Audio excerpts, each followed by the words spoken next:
ஆண்டவரும் அருமை இரட்சகருமாகிய இயேசு கிறிஸ்துவின் நாமத்தினால் என் அன்பின் வாழ்த்துக்களை தெரிவித்துக் கொள்ளுகிறேன். இந்த நாளிலும் உங்களோடு கூட இந்த காணொளி வாயிலாய் ஆண்டவர் பேசும்படி சில ரகசியங்களை எனக்கு கற்றுக் கொடுத்திருந்தார். அதை இந்த நாளில் உங்களோடு கூட பகிர்ந்து கொள்ள நான் ஆசைப்படுகிறேன். ஒரு முக்கியமான ஒரு காரியத்தை இன்றைய கிறிஸ்துவுக்குள் இருக்கிற பிள்ளைகள் தெரிந்து கொள்ள வேண்டியது மிகவும் அவசியம். இந்த காணொளியை நீங்கள் நிச்சயம் முழுவதும் பாருங்கள். இது நிச்சயம் உங்களுக்கு ஆசீர்வாதமாக இருக்கும். இது அநேகருக்கு ஷேர் பண்ணுங்க.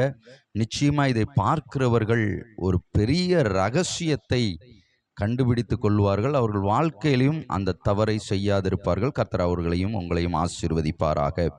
இந்த நாளிலும் கூட ரகசியங்களை வெளிப்படுத்தினால் வந்த ஆசீர்வாதம், ரகசியங்களை வெளிப்படுத்தினதினால் தோல்வி அடைந்த, ஒருவேளை தன்னுடைய ஆசீர்வாதத்தை இழந்த என்று சொல்லி 2 நபர்களை வேதாகமத்தில் இருந்து உங்களுக்கு நான் சுட்டி காட்ட விரும்புகிறேன். உங்களுடைய வாழ்க்கையிலேயும் இவர்களைப் போல நீங்கள் இருப்பீர்களானால் என்னால் உறுதியாய் சொல்ல முடியும், ஆசீர்வாதத்தை பெற்றுக்கொள்ளவும் முடியும், ஆசீர்வாதத்தை இழக்கக்கூடிய நிலைமையும் வரும். அதனால் நீங்கள் தெளிந்த புத்தி உள்ளவர்களாய் இதை நீங்கள் முழுவதும் கேட்கும்படி உங்களை அன்பாய் கேட்டுக்கொள்ளுகிறேன். வேதத்தில் யோசேப்பு என்கிற ஒரு தேவ மனிதன் இருந்தது எல்லாருக்கும் தெரியும். இவருக்கு தேவன் ஒரு தரிசனத்தை கொடுக்கிறார். அந்த தரிசனத்தை கண்டடைந்தவுடன் யோசேப்பு தன் சகோதரர்களிடத்தில் போய் இந்த தரிசனத்தை, தேவன் வெளிப்படுத்தின காரியத்தை சொல்லுகிறதை நீங்கள் பார்த்திருக்கிறீர்கள். இந்த தரிசனத்தின் சொன்னது நிமித்தம்தான் யோசேப்பை தூக்கி குழியில் போடுகிறார்கள். அப்போ இதுல ஒரு காரியத்தை நான் உங்களுக்கு சொல்ல ஆசைப்படுறேன். யோசேப்பை தூக்கி இவன் சொன்னதுனால தானே குழியில போட்டான், சொல்லாம இருந்தா குழியில போட்டிருக்க மாட்டானேன்னு நீங்க நினைக்கலாம். இதுல ஒரு விஷயம் நல்லா புரிந்துக்கோங்க. அவன் தன் சகோதரன் இடத்தில் இதை சொல்லும் பொழுது அவன் அங்க போகிறதற்கு வழிவாசலை கர்த்தர் அவங்க சகோதரன் மூலியமா தான் உண்டாக்குகிறார். அந்த குழியில தூக்கி போட்ட உடனே தான் அவர் எங்க போகிறார் அப்படின்னா, அவர் எங்கே தேவன் அவரை உயர்த்த வேண்டுமோ அந்த இடத்துக்கு போகிறார். அப்போ இந்த தரிசனத்தை அவர் வெளியே சொல்லதின் நிமித்தம் அந்த பாடுகளின் மத்தியிலும் தேவன் சொன்ன ஆசீர்வாதத்தை, தேவன் சொன்ன ஸ்தானத்தை பெரும்படி கர்த்தர் யோசேப்புக்கு செய்ததை பார்க்கிறோம். இவர் வெளிப்படுத்தினது நல்லது, சகோதரனிடத்தில் சொன்னது நல்லது என்று சொல்லி பார்க்கிறோம். இன்னொரு நபரை நான் உங்களுக்கு சுட்டி காட்ட விரும்புகிறேன். சிம்சோனுக்கு சிங்கத்தை மேற்கொள்ளுகிற வல்லமையை கர்த்தர் கொடுத்திருந்தார். கொடுத்து ரகசியமாய் உன்னுடைய பலன் உன்னுடைய முடியில் இருக்கிறது என்று சொல்லி வேதத்தில் சொல்லப்பட்டதை நீங்களும் நானும் அநேக நேரம் பார்த்திருக்கிறோம், கேட்டிருக்கிறோம். அப்போ இந்த சிம்சோன் ரகசியத்தை டெலிலாயிடம் போய் என்ன செய்யறான், சொல்றது நிமித்தம் தேவன் கொடுத்த கிருபைகளை, வல்லமைகளை இழந்து போகிறதை நீங்கள் பார்த்திருக்கிறீர்கள். அப்போ இந்த 2 பேருக்குள்ள என்ன வித்தியாசம் அப்படின்னா, ரகசியத்தை மறைக்கவும் தெரியணும், ரகசியத்தை தேவன் யாரிடம் சொல்ல அனுமதிக்கிறார்களோ அவர்களிடம் சொல்லையும் தெரிந்திருக்கணும்.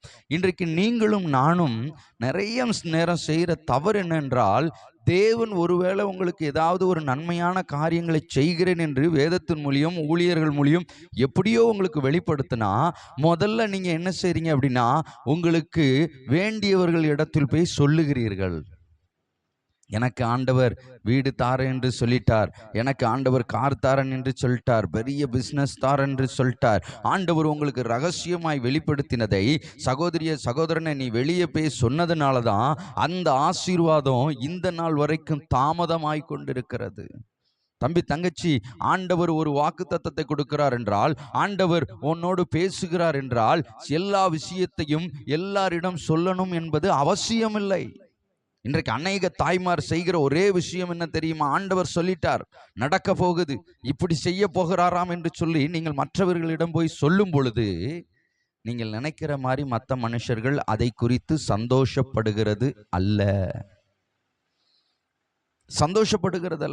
நீங்கள் சொன்ன உடனே அவர்களுக்கு என்ன உண்டாகுது என்றால், நீங்கள் வாயளவு அவர்கள் சிரிப்பார்கள், ஆனால் மனசுக்குள்ள நினைப்பார்கள், இவளுக்கு இப்படிப்பட்ட வாழ்க்கையை தேவன் கொடுக்குவாரா?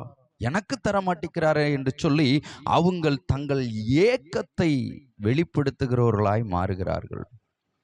சொல்ல முடியாது. ஆண்டவர்கிட்ட போய் சண்டை கூட போடலாம். ஆண்டவரே, அவளுக்கு மட்டும் கொடுக்கன்னு சொல்லியிருக்கீங்க, அவளுக்கு மட்டும் செய்யறேன்னு சொல்லியிருக்கீங்க என்று சொல்லி நீங்கள் தேவன் உங்களுக்கு வெளிப்படுத்தின விஷயத்தை வெளியே சொல்லி நீங்கள் சில ஆசீர்வாதங்களை, கிருபைகளை இன்றைக்கு இழந்து போயிருக்கிறீர்கள். யாரெல்லாம் இப்படி இழந்து போய் இருக்கிறீங்கன்னு எனக்கு தெரியல. தரிசனங்களை, தேவன் உங்களுக்கு சொன்ன வாக்கு தத்தங்களை மற்றவர்களுக்கு நீங்கள் காண்பிக்கணும் என்று அவசியம் இல்லை. நான் நிறைய சகோதரிமார்களை பார்த்துருக்கிறேன்.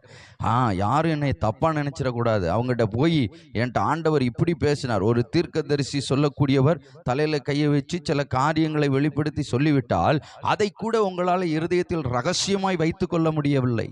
பெருமைக்காக, ஆண்டவர் எனக்கு செய்ய போகிறார் ஒரு ஒரு உற்சாகத்திற்காக யாரு உங்களை நீங்க அழிஞ்சு போவீங்கன்னு யோசித்துக்கிட்டு இருக்கிறாங்களோ அவங்ககிட்ட போய் வேகமா சொல்றீங்க, எனக்கு ஆண்டவர் இதை செய்ய போகிறார், அதை செய்ய போகிறார். நீங்க சொன்னது நிமித்தம் தான் தாமதம்.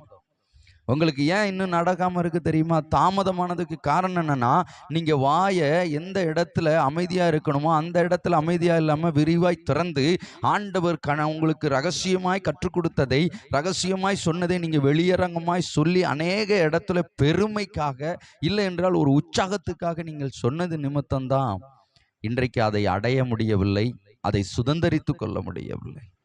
இன்றைக்கு இந்த செய்தியை கேட்கிற தேவ பிள்ளைகளே, தெளிந்த புத்தி உள்ளவர்களாயிருங்கள். ரகசியத்தை எல்லாவற்றையும் வெளியே சொல்லாதீங்க, வெளியே சொல்லாதீங்க. என் மகளுக்கு ஒரு நல்ல இடத்துல இருந்து சம்பந்தம் வந்திருக்கு, பயங்கர இடம். அதை நீங்க உங்கள் செவிக்கு எட்டுன உடனே மற்றவங்ககிட்ட சொல்லணும்னு அவசியம் இல்லை. எல்லா காரியமும் முடிந்தவுடன் திருமணத்திற்கு பத்திரிகை அடிக்கும் பொழுது நீங்க சொல்லுகிறது நலமாயிருக்கும்.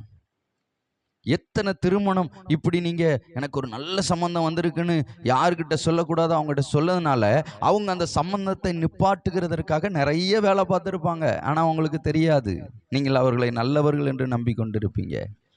பிஸ்னஸ்ல நான் இப்படி செய்ய போறேன், ஆண்டவர் எனக்கு இப்படி ஒரு ஐடியா கொடுத்திருக்கிறாருன்ட்டு உங்களை அழிக்க வேண்டும் என்று நினைக்கிறவர்களிடம் நீங்கள் போய் சொல்லுகிறீர்கள். அதனால தான் அந்த பிஸ்னஸ் அவங்க வளர விடாத அளவுக்கு என்ன செக் வைக்கணுமோ அந்த காரியத்தை மனுஷன் செய்து விடுகிறான். நீங்க சொல்லலாம், ஆண்டவர் சொன்னதுக்கு பிறகு அதுக்கப்புறம் அதுல என்ன அப்பீல் இருக்கு, அது எப்படி நடக்காம போகும்? பிரதர், சிஸ்டர், ஆண்டவர் வெளிப்படுத்துகிறது உங்களுக்கு மாத்திரம். உங்களுக்கு வெளிப்படுத்துறதை சத்ருவுக்கும் சாத்தானுக்கும் கர்த்தர் வெளிப்படுத்துகிறது இல்லை.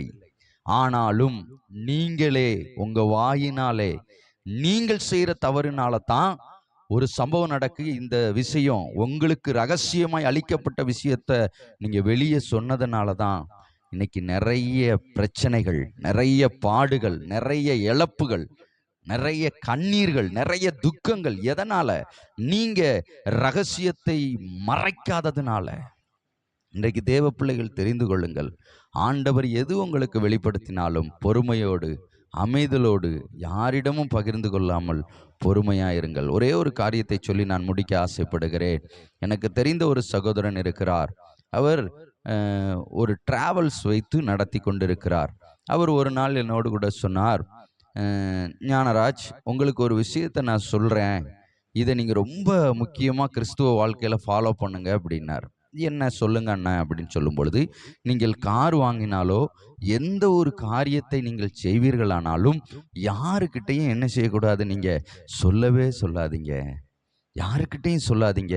எந்த ஒரு நன்மை தேவன் உங்களுக்கு செய்கிறேன்னு சொன்னாலும் அதை யாருக்கிட்டையும் சொல்லாதீங்க. நீங்க சொன்னீங்கன்னா அந்த காரியம் நடக்காமல் போக இருக்க வாய்ப்பு இருக்கிறது, அந்த காரியம் தள்ளி போகிறதற்கு வாய்ப்பு இருக்கிறது, அந்த காரியம் நடந்தாலும் அதில் சமாதானம் இல்லாமல் இருக்கிறதற்கு அநேக காரியங்கள் இருக்கிறது.